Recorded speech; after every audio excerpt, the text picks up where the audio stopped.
നമസ്കാരം. 1202 ചിങ്ങം 1 മുതൽ 1202 കർക്കിടകം 31 വരെ, അതായത് 2026 ഓഗസ്റ്റ് 17 മുതൽ 2027 ഓഗസ്റ്റ് 17 വരെ ഒരു വർഷക്കാലം ഗ്രഹങ്ങളുടെ രാശിമാറ്റം വഴി ഭരണി നക്ഷത്രക്കാരെ എങ്ങനെ ബാധിക്കുന്നു എന്നാണ് ഇവിടെ പറയുന്നത്.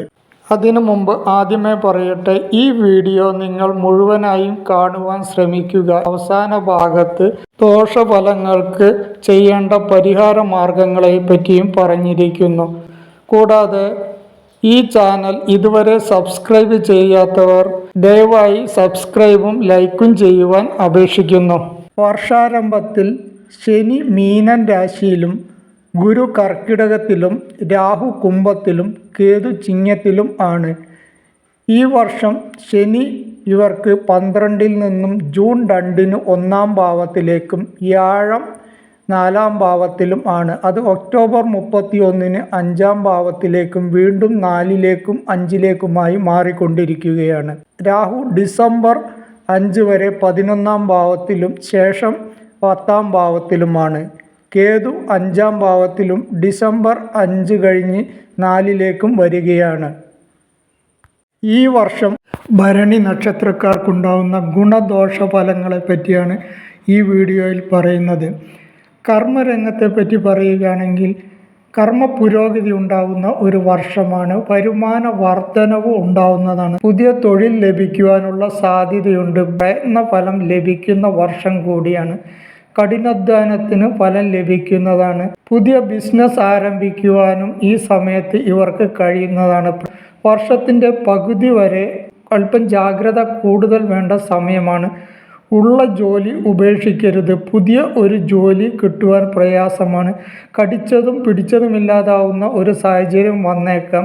പുതിയ സംരംഭത്തിൽ ഏർപ്പെടുമ്പോൾ പങ്കാളിയുമായി ബിസിനസ് പങ്കിടുമ്പോൾ വളരെ അധികം ശ്രദ്ധിക്കേണ്ടത് ഉണ്ട്. കൂടുതൽ പണം ഇറക്കി ബിസിനസ് നടത്തുന്നത് ഗുണകരമായിരിക്കുകയില്ല. പങ്കാളിയുമായി തർക്കമില്ലാതെ രമ്യതയിൽ പോകേണ്ടത് ഈ സമയത്ത് അത്യാവശ്യമാണ്. കൂട്ടു ബിസിനസ് നടത്തുന്നവർക്ക് പ്രത്യേക ശ്രദ്ധയും ദീർഘദൃഷ്ടിയും ഉണ്ടാവേണ്ടതുണ്ട്. എത്ര അടുപ്പമുള്ളവരാണെങ്കിലും കഴുത്തും കത്തിയും അവർക്ക് നീട്ടുന്ന സ്ഥിതി ഉണ്ടാവരുത്. ഒരുമയിലൂടെ മുന്നോട്ട് പോകുവാൻ ശ്രദ്ധിക്കേണ്ട ഒരു സമയമാണ്. സാമ്പത്തികമായി പറയുകയാണെങ്കിൽ ഏറ്റക്കുറച്ചിൽ ഉണ്ടാവുന്ന ഒരു സമയമാണ്. വർഷത്തിൻ്റെ ആദ്യ പകുതിയിൽ ചെലവ് വർദ്ധിക്കുവാനുള്ള സാധ്യതയുണ്ട്. അത് ശുഭകാര്യങ്ങൾക്കാവാം. വിവാഹം, വീട് വെക്കൽ, വാഹനം വാങ്ങൽ എന്നിങ്ങനെയുള്ള നല്ല കാര്യങ്ങൾക്കാണെങ്കിലും അമിത ചിലവ് വരുത്താതെ നോക്കേണ്ടതുണ്ട്. എല്ലാറ്റിനും ഒരു കണക്ക് വേണം. വായ്പ ലഭിക്കുവാൻ സാധ്യതയുണ്ടെങ്കിലും കൂടുതൽ വായ്പ സ്വീകരിച്ചുകൊണ്ട് ചെലവ് നടത്തുന്നത് ഭാവിയിൽ ഗുണം ചെയ്യുകയില്ല. ഒക്ടോബർ മാസ ശേഷം ഇവർക്ക് ധനവരവിന് അപ്രതീക്ഷിതമായ ധനാഗമനത്തിനും ഒക്കെ സാധ്യതയുണ്ട്. എന്നിരുന്നാലും മറ്റുള്ളവരുടെ ഉപദേശം കേട്ട് ചിന്തിക്കാതെ ഈ സമയത്ത് അമിതമായി പണം ചിലവഴിക്കുന്നതും ഊഹക്കച്ചവടങ്ങളിൽ റിയൽ എസ്റ്റേറ്റ് ബിസിനസ്സിലൊക്കെ കൂടുതൽ പണം ചിലവഴിക്കുന്നതും അത്ര ഗുണകരമായിരിക്കുകയില്ല. പുതിയ പുതിയ ആശയങ്ങൾ നടപ്പാക്കുവാനും പറ്റുന്ന ഒരു സമയം കൂടിയാണ്. എന്ത് പദ്ധതികൾ തുടങ്ങുമ്പോഴും വളരെയധികം പഠിച്ച ശേഷം ദീർഘദൃഷ്ടിയോടെ കാര്യങ്ങൾ മനസ്സിലാക്കിയതിനു ശേഷം മാത്രം തുടങ്ങുന്നതായിരിക്കും ഉചിതം. കുടുംബകാര്യത്തെ പറ്റി പറയുകയാണെങ്കിൽ കുടുംബപരമായി കൂടുതൽ ശ്രദ്ധിക്കേണ്ട ഒരു സമയമാണ്.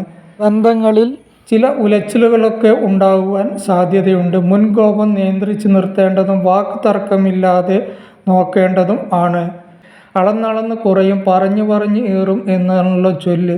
അതേപോലെ തന്നെ കൂടുതൽ പറഞ്ഞ് തർക്കങ്ങൾ കൂട്ടി ദമ്പതികൾ തമ്മിൽ രമ്യതയ്ക്ക് ഉലച്ചിൽ ഉണ്ടാവുന്ന സമയം വന്നു ചേരുവാൻ സാധ്യതയുള്ളത് കൊണ്ട് തന്നെ വളരെ അധികം ശ്രദ്ധിക്കേണ്ടതാണ്. എല്ലാറ്റിലും ഒരു വിട്ടുവീഴ്ച മനോഭാവം പരസ്പരം ഉണ്ടായെങ്കിൽ മാത്രമേ സമാധാനവും സന്തോഷവും ഉണ്ടാവാൻ സാധ്യതയുള്ളൂ. പ്രണയിക്കുന്നവർക്കും അത്ര നല്ല സമയമല്ല. തെറ്റിദ്ധാരണ ഉണ്ടാകുവാൻ സാധ്യതയുണ്ട്. എടുത്തുചാട്ടം നല്ലതല്ല. പക്വതയില്ലാതെ പെരുമാറുന്നത് ഈ സമയത്ത് നല്ലതായിരിക്കുകയില്ല. പരസ്പര ബഹുമാനം കാത്തു സൂക്ഷിക്കേണ്ടതുണ്ട്. വിദ്യാർത്ഥികൾക്ക് വളരെ നല്ല സമയമാണ്. വിദേശത്ത് പോയി പഠിക്കുവാൻ ആഗ്രഹിക്കുന്നവർക്ക് അത് നടന്നു കിട്ടുന്നതാണ്. ഇഷ്ടപ്പെട്ട കോഴ്സ് ലഭിക്കുവാനും അഡ്മിഷൻ ലഭിക്കുവാനും ഒക്കെ സാധ്യതയുണ്ട്. എന്നിരുന്നാലും അലസതയും ശ്രദ്ധക്കുറവും ഒഴിവാക്കേണ്ടതുണ്ട്. തീരുമാനങ്ങളിൽ ചഞ്ചലമാകാതെ ദൃഢമായ തീരുമാനം ഈ സമയത്ത് ഇവർ എടുക്കുന്നത് നല്ലതായിരിക്കും. ആരോഗ്യകരമായി പറയുകയാണെങ്കിൽ ചെറിയ ചെറിയ ആരോഗ്യ പ്രശ്നങ്ങൾ ഉണ്ടാകുവാൻ സാധ്യതയുണ്ട്.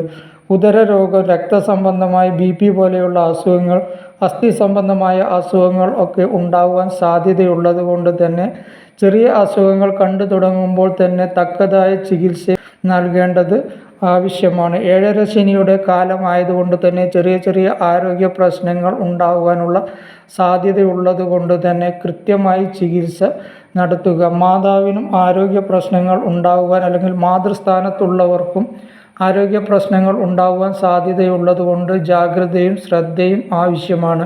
വീട്, വസ്തു, വാഹനം ഇവ വാങ്ങുന്നവർക്ക് അനുകൂലമായ സമയമാണ്. വാഹനം മാറ്റി വാങ്ങുന്നവർക്കും അതിനും അനുകൂലമായ സമയമായിരിക്കും. എന്നാൽ അമിതമായി കടം വാങ്ങി ഈ സമയത്ത് ആഡംബരത്തിനായി പണം ചിലവഴിക്കുന്നത് അത്ര ഉചിതമല്ല. കൊക്കിൽ ഒതുങ്ങാവുന്നതേ കൊത്താവൂ എന്ന് പറയുന്നത് പോലെ തൻ്റെ പക്കലുള്ള പണത്തിന് അനുസരിച്ച് മാത്രം ചിലവഴിക്കുന്നതായിരിക്കും ഗുണം ചെയ്യുക. ഇനി 5-6 കൊല്ലം സാമ്പത്തികമായി ഏറെ ജാഗ്രത പുലർത്തേണ്ട സമയമാണ്. അതുകൊണ്ട് തന്നെ ദീർഘദൃഷ്ടിയോടെ കാര്യങ്ങൾ കണ്ട് സുതാര്യമായി പണം ചിലവഴിക്കേണ്ടതുണ്ട്. രാഷ്ട്രീയക്കാർക്ക് ആദരവും പദവിയും കീർത്തിയും ഒക്കെ വന്നു ചേരുന്ന സമയമാണ്. കലാകായിക രംഗത്തുള്ളവർക്ക് അംഗീകാരവും അവസരവും കീർത്തിയും പ്രശസ്തിയും ഒക്കെ ഈ സമയത്ത് ലഭിക്കുവാൻ സാധ്യതയുണ്ട്. പിതൃസ്വത്ത് കൈവശം വരുവാനും വിദേശത്ത് തൊഴിലന്വേഷിക്കുന്നവർക്ക് അത് ലഭിക്കുവാനും സാധ്യതയുള്ള വർഷം കൂടിയാണ്. വിവാഹം ആഗ്രഹിക്കുന്നവർക്ക് അത് നടന്നു കിട്ടുന്നതും ആയിരിക്കും. സന്താനയോഗവും സന്താനലബ്ധിയും ഈ സമയത്ത് സാധ്യതയുണ്ട്. സുഹൃത്ത് ബന്ധത്തിൽ ചില ഉലച്ചിലുകൾ ഉണ്ടാവാൻ സാധ്യതയുണ്ട്. അയൽപക്ക ബന്ധത്തിലും ഉലച്ചിൽ ഉണ്ടായി എന്ന് വരാം. എന്നിരുന്നാലും അകന്നിരിക്കുന്നവർ അടുത്തു വരുന്ന ഒരു സമയം കൂടിയാണ്. ഒന്ന് മനസ്സ് വെച്ചാൽ അല്പശ്രദ്ധ കൂട്ടിയാൽ ഈ വർഷം സന്തോഷപ്രദമാക്കുവാൻ രോഹിണി നക്ഷത്രക്കാർക്ക് കഴിയുന്നതാണ്. സാമ്പത്തിക വരവ് ഉണ്ടാവുമെങ്കിലും ചിലവ് നിയന്ത്രിച്ച് നിർത്തേണ്ടതുണ്ട്. അവസരങ്ങൾ പ്രയോജനപ്പെടുത്തേണ്ടതുണ്ട്. കുടുംബത്തിൽ സമാധാനം നിലനിർത്തുവാൻ ദമ്പതികൾ തമ്മിൽ വിട്ടുവീഴ്ച മനോഭാവവും കുടുംബക്കാർ തമ്മിൽ തർക്കങ്ങൾ ഉണ്ടാവാതെയും നോക്കേണ്ടതുണ്ട്. ചെറിയ ചെറിയ ആരോഗ്യ പ്രശ്നങ്ങൾ ഉണ്ടാകുമ്പോൾ തന്നെ തക്കതായ ചികിത്സ ചെയ്യേണ്ടതുണ്ട്. പ്രതിസന്ധികളിൽ തളരാതെ മനസ്സിനെ ദൃഢമാക്കുന്നതിന് വേണ്ടി യോഗയും മെഡിറ്റേഷനും ഒക്കെ ശീലിക്കുന്നത് നല്ലതാണ്. ആഗസ്റ്റ് മാസം മുതൽ ആഗസ്റ്റ് മാസം വരെ സമ്മിശ്രമായ ഫലമാണ് ഇവർക്ക് ഉണ്ടാവുന്നത്. എങ്കിലും ശനിയിൽ വ്യാഴദൃഷ്ടി ഉള്ളതുകൊണ്ടും വ്യാഴം അതിൻ്റെ ഉച്ചക്ഷേത്രത്തിൽ നിൽക്കുന്നത് കൊണ്ടും തന്നെ വലിയ ദോഷങ്ങൾ ഉണ്ടാകുവാൻ സാധ്യതയില്ല. ഇവർക്ക് ദോഷഫലങ്ങൾ കുറഞ്ഞു കിട്ടുന്നതിന് വേണ്ടി ഗുണഫലങ്ങൾ അതിൻ്റെ പൂർണ്ണതോതിൽ ലഭിക്കുന്നതിനു വേണ്ടി വ്യാഴാഴ്ച ദിവസം വിഷ്ണു ക്ഷേത്ര ദർശനം നടത്തുന്നതും തുളസിമാല സമർപ്പിക്കുന്നതും പാൽപ്പായസം വഴിപാട് ചെയ്യുന്നതും നല്ലതായിരിക്കും. ശാസ്താവിന് നീരാഞ്ജനം എള്ളുതിരി കത്തിക്കുകയും ദേവീക്ഷേത്ര ദർശനം നടത്തുകയും രക്തപുഷ്പാഞ്ജലി കഴിപ്പിക്കുകയും ഹനുമാൻ ചാലിസ ജപിക്കുകയും ഒക്കെ ചെയ്താൽ ഇവർക്ക് ഗുണഫലങ്ങൾ കൂടുതൽ ലഭിക്കുകയും ദോഷഫലങ്ങൾ കുറഞ്ഞു കിട്ടുന്നതും ആയിരിക്കും.